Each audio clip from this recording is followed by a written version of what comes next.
Hello, welcome to 8.9 News. I'm Finlo Costain. A new report provides insights into sustainable investment prospects in the Brazilian agri-food sector. The report presents a comprehensive framework to help investors navigate the transition towards a net zero, climate-resilient future while addressing the critical issues of climate change and biodiversity loss. Leonardo Gava is the report lead for the Climate Bonds Initiative, which produced the report. I asked him to describe the sort of sustainable agri-food opportunities that exist for investors in Brazil. Okay, Ffinlo. So actually, it's good to explain before that Climate Bonds Initiative, we are an organization devoted to investors. So our goal is to make sure that investors understand what kind of investments they're going to put their money into. They're not in risk of engaging in any sort of greenwashing, right? So this is why we develop standards. This is why we have a taxonomy. This is why we have criteria and stuff like this. So the goal of this report basically is to explain our toolkit when it comes to our principles for credible transition, hallmarks for transitioning companies, and how can investors use those tools in order to identify credible companies to invest in, actually. We present you case studies. Those are random case studies. This is not investment advice at any point. We know every company has good and has bad. We need to praise what is good, but we need actually to point it out what they're doing bad, what they need to change. But the goal is just to present this to investors. So, I mean, the sector in Brazil is huge. We have lots of companies in different positions of the value chain. The production sector itself is huge. We have problems that we have to solve, but some companies are doing good things. So the goal is that investors, they have this toolkit to identify which companies are doing the best, so they can, put their money in something that it's actually yielding a good impact in the environment. Fantastic. Now, Brazil, as you've said, is often associated with unsustainable investment and in particular deforestation. Your report talks about using your transition frameworks to scrutinize corporate strategy and to identify credible investment opportunities. Could you just talk us through how that works in practice? Yeah, sure. Basically, I mean, we have two sets of toolkits when it comes to the transition framework. First is what we call the 5 transition principles. Those are principles that every transition pathway must follow in order to be credible. Just running through very fast through the 5 principles. First, I mean, every KPI needs to be 1.5 aligned. It needs to be science-based. Offsets don't count. We consider technological availability under economic applicability. And last, I mean, we are trying to shift from pledges to actual strategies. These are the 5 principles. When it comes to hallmarks, this is basically how companies should, is the step-by-step for companies on how they should develop those transition pathways. So again, it needs to be 1.5 aligned. You need to have robust plans. You need to have implementation plans. You need to have an internal governance process, and you need to report this externally and be verified by this report. So when it comes to deforestation, you see that the first hallmark and the first principle, it needs to be 1.5 aligned. And deforestation is not 1.5 aligned. So this is the thing. I mean, investments that are somehow linked to deforestation, they are not credible according to our schemes at all. We are now developing what we call the transition pathways for crops and livestock production. And we are also developing criteria for DCF sourcing, deforestation conversion-free sourcing. So at any point, anything that is certified or endorsed by climate bonds would be linked to deforestation. We are a zero deforestation guided company. The report looks at a number of case studies, and I know that you've said that you weren't making value judgments, but Syngenta's there, and I think a lot of people would find it a bit of a stretch to think of an agrochemical giant as a sustainable investment, particularly when you're looking at climate change and biodiversity in the round. So could you take us briefly through that case study and just talk us through what the key takeaways are? Yeah, sure. Again, this is not investment advice, and those case studies are randomly picked. I mean, we could have used any other company like Bayer, Nestle, BASF, all of those companies, they have good and they have bad. They're doing good things, but there's still lots of things that they need to do in order to be 1.5 aligned.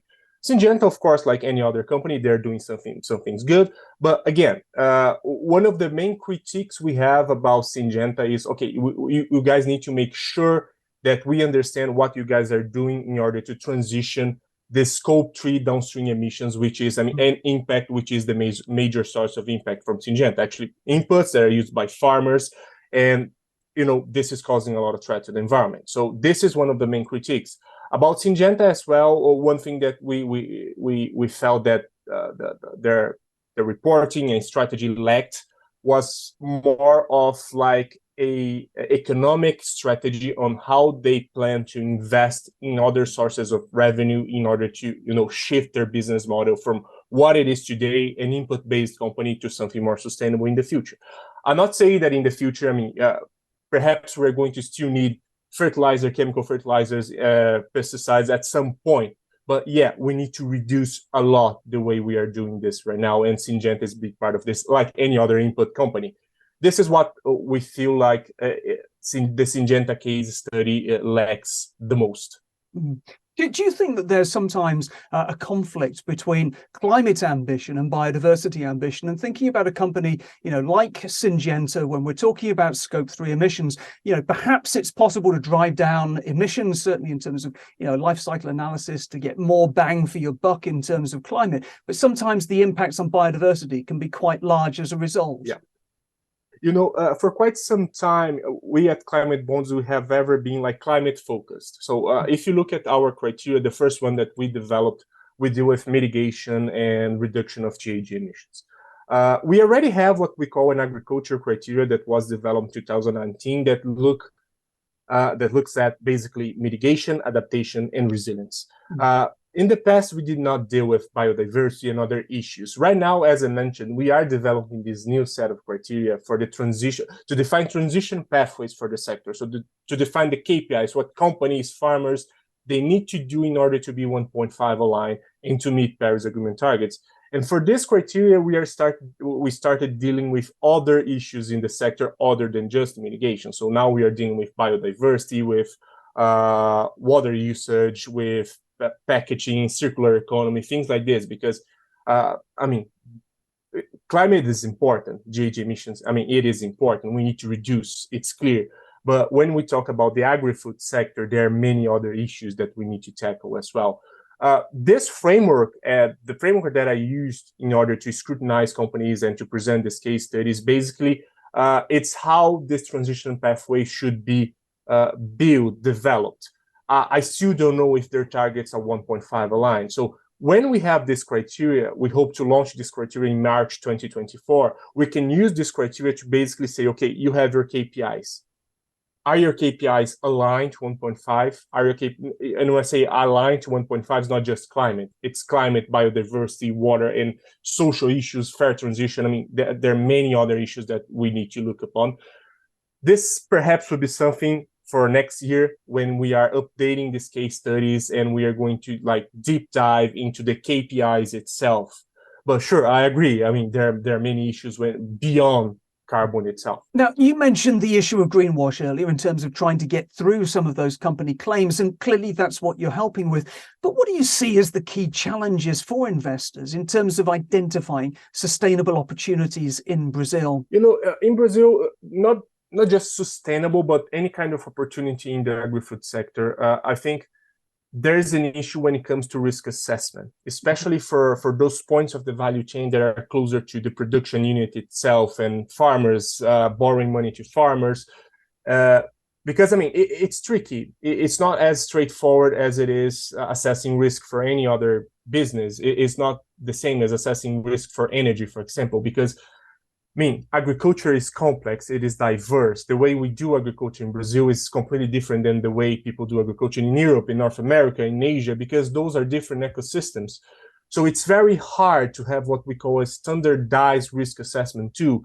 And to be honest, the major banks in the sector, they don't have all the know-how they need to have in order to assess risks in the sector. And we come up with investments that are either overpriced for the lender, for farmers, for companies and stuff like this, or bad conditions, repayment conditions and things like this. So first, we need to learn how to assess risk. And when we learn how to assess risk, we must consider climate risk as well as one of the cherry on the top of the cake. Climate risk is very important.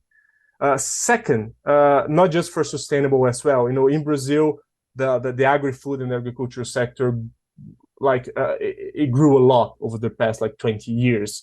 50 years ago, Brazil was a net importer of food. Now we are a net exporter of food, grain, and commodities and stuff like this. But I mean, we still lack a lot of infrastructure. So if we want to make the sector more stable, even for sustainable investment, we need more infrastructure investment as well. And when we are investing in infrastructure, I mean, we are at a point that it needs to be green. It needs to be green infrastructure. It can't be a vanilla infrastructure anymore. Another issue for the sector in Brazil is our policy framework and incentives for farmers. We have a big credit line that is subsidized by the government for farmers. That it's a credit line that is what we call launched every year with a different amount of resources. And since 2000, I'm not sure about the date, but since 2012-13, there's a specific branch within this credit line that is devoted only for farmers doing what they call low carbon agriculture. And this year, the government launched what they call a green union for farmers abiding by the forest code or respecting our forest legislation. But we need to go beyond that. It needs to be bigger. The standards, the parameters need to be tighter. That was Leonardo Gava from the Climate Bonds Initiative. More news on our website, 8point9.com. That's all for now. We're back soon. Thanks for watching.